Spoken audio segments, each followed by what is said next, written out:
Foi sancionada a lei que estabelece critérios para permitir a cobertura de exames e tratamentos de saúde não incluídos no rol de procedimentos e eventos em saúde da Agência Nacional Suplementar, ANS. A norma foi publicada no Diário Oficial da União na última quarta-feira, dia 21 de setembro.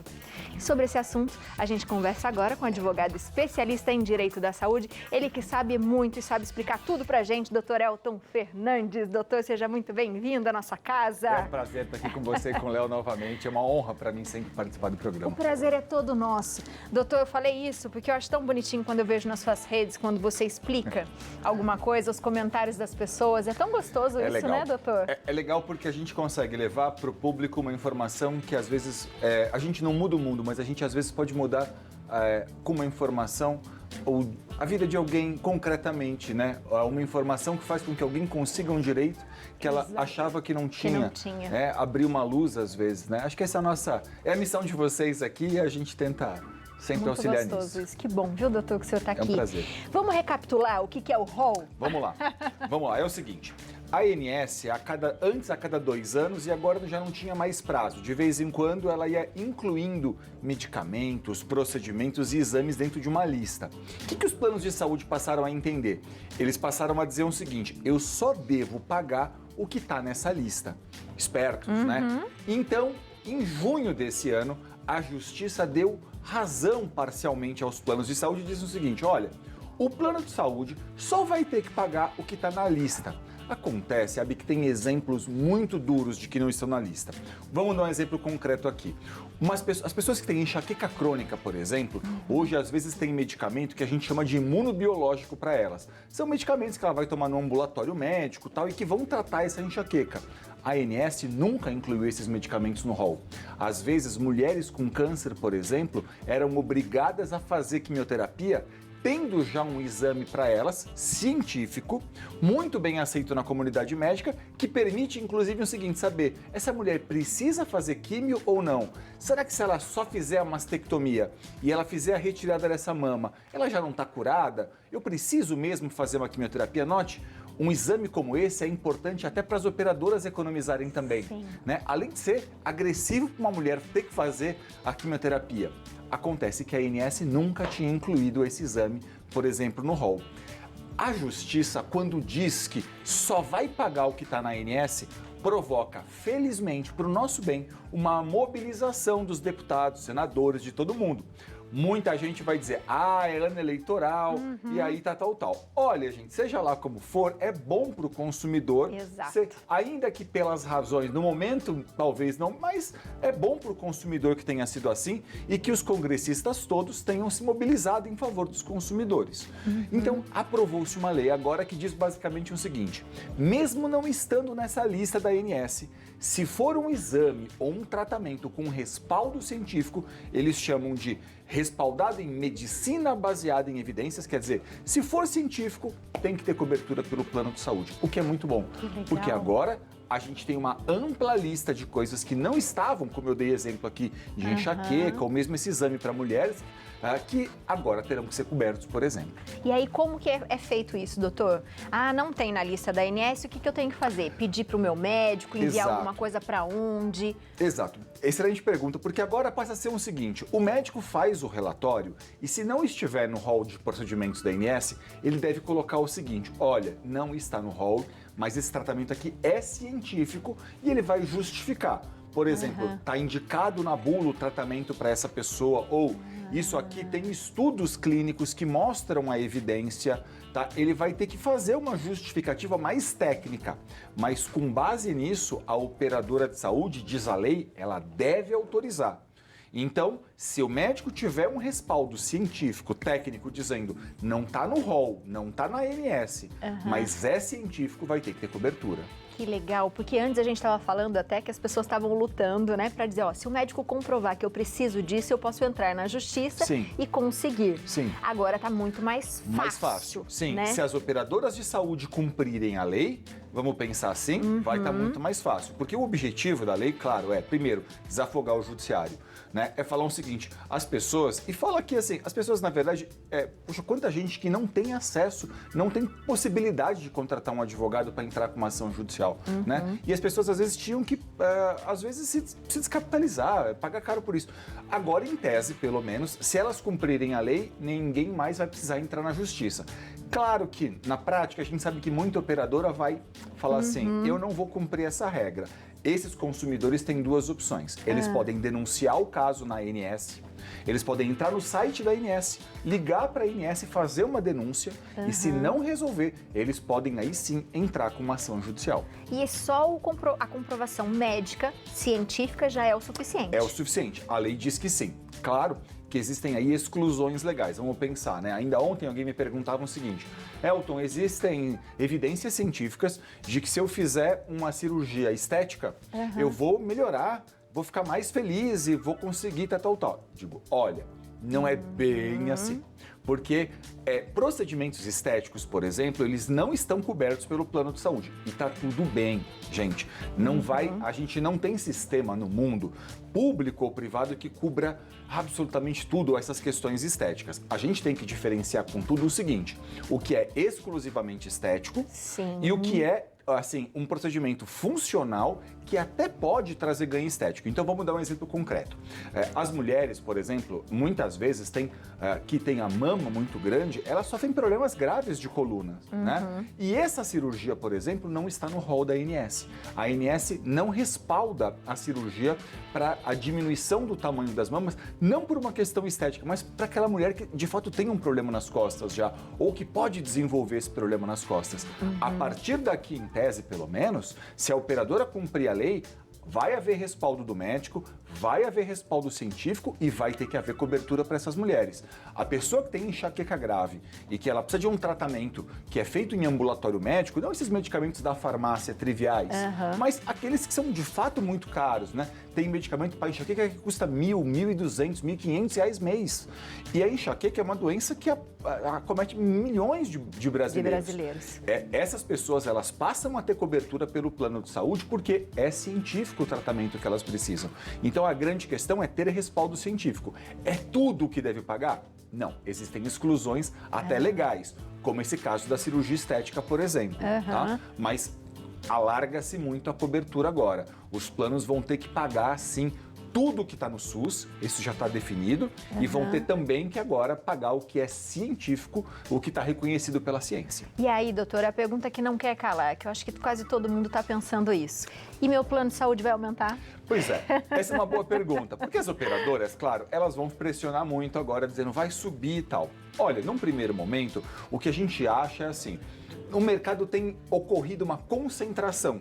Então, assim, a gente tem basicamente 5 grandes empresas hoje no mercado e a gente percebe que esse número vai começar, eles vão comprar as pequenas empresas. Porque, assim, plano de saúde ainda é algo bastante lucrativo no Brasil, ok? Mas a gente percebe uma concentração. Os reajustes nos últimos anos já têm sido muito caros, já têm sido muito altos.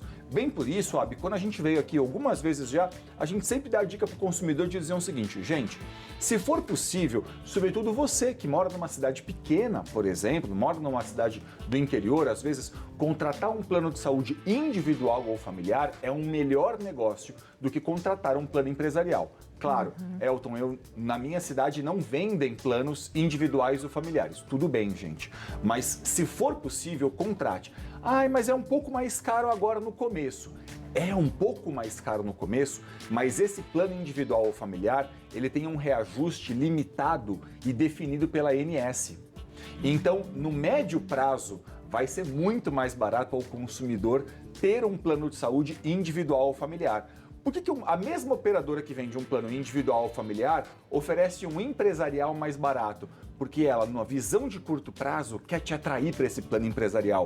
O que ela não te conta é que, por exemplo, na média, O reajuste de um plano individual é de 8% e, na média, o do empresarial é 15%. Então, ao longo do tempo, em 2, 3, 4 anos, já superou muito um reajuste do outro. Mas, em tese, não deveria aumentar, porque o reajuste já é bastante alto e muito acima da inflação. Muito acima do que a gente também recebe, do que a gente ganha, né, doutor? Sim, sem dúvida, sem dúvida. E quando a gente fala, por exemplo, sobre isso, está valendo a partir de agora? Tá valendo a partir de agora. Isso já é aplicável a todos os planos de saúde que estão vigentes. As operadoras estão ali brigando e falando assim, não, isso só pode valer para planos contratados daqui para frente, mas a regra não diz isso. Por quê? Porque sempre que foi incorporada uma nova regra dentro dessa lei, ela valeu para todos os planos de saúde já vigentes. Então, o bem da verdade essa regra deve ser aplicada a todos os planos de saúde, tendo sido contratado antes dessa lei ou depois. Ou depois. Tá? Importa aqui ao bem da verdade que tenha sido desde 1999. Então, assim, desde o 1/1 de 99, quem contratou o plano dali para frente tem uma cobertura por essa regra. Não é que quem contratou antes não tem direito nenhum, é que aí você vai aplicar outras regras, por exemplo, mas não expressamente a lei dos planos de saúde. E quem de repente está nesse trâmite de que pediu, né, pela lei que estava em junho e ainda não resolveu agora? Pode fazer o pedido novamente, se for o caso. Pode submeter o novo pedido, pode pedir a reanálise. Eu sugiro que fala com o médico e fala para o médico o seguinte, olha, doutor, coloca na receita agora a evidência científica. Explica para o meu plano de saúde o porquê que é tão essencial esse tratamento para mim. Né? Corrobora aqui comigo, me dá o caminho para dizer quais são as evidências científicas que anteparam aqui o meu pedido. E aí temos um caminho para ele conseguir a liberação que antes ele não tinha. Que ele não tinha. Tem perguntinha de WhatsApp para você sobre planos, doutor. Vamos lá, Léo. Temos uma pergunta, na verdade são duas perguntinhas que eu tenho uma minha também, mas primeiro eu vou fazer da Beth. A Beth está perguntando, doutor, boa tarde. Meu marido faleceu e o plano de saúde que ele tinha na empresa passou para mim pelo tempo de 3 anos. Depois disso, eu não tenho mais direito ao plano. É correto isso? E, doutor, eu queria fazer uma outra pergunta. Por exemplo, se eu preciso de um medicamento ou de um tratamento que não está no rol. Aí eu entro com uma ação. O juiz ele vai emitir para mim, vai falar assim, não, você vai se medicar o mais rápido possível. Abre-se um processo. E se eu perder esse processo lá na frente, eu preciso pagar esse tratamento, esse medicamento? É uma ótima pergunta, Léo. Sua pergunta é muito boa. Bom, eu vou responder a da Beth e vou chegar nessa sua porque ela é muito boa e é importante explicar isso. Beth, eu imagino que o seu marido tivesse aposentado quando ele faleceu e por isso você pôde continuar no plano por 3 anos. Em tese, não é ilegal se ele só contribuiu com o plano de saúde quando ele estava na empresa por 3 anos.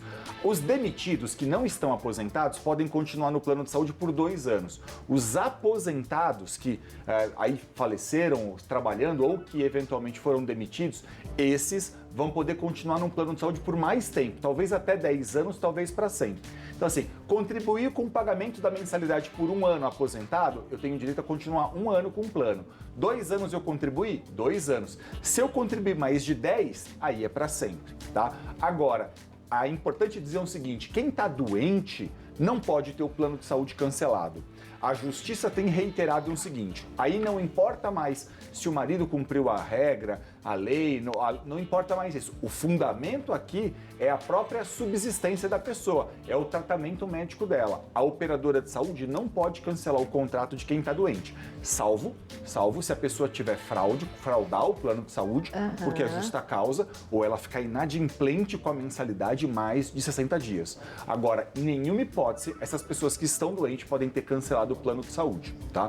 Agora, a pergunta do Léo é muito boa, porque ele está perguntando o seguinte, tá, a pessoa entra com uma ação, pega uma liminar, e se ela perder a ação no final, será que ela tem risco de devolver?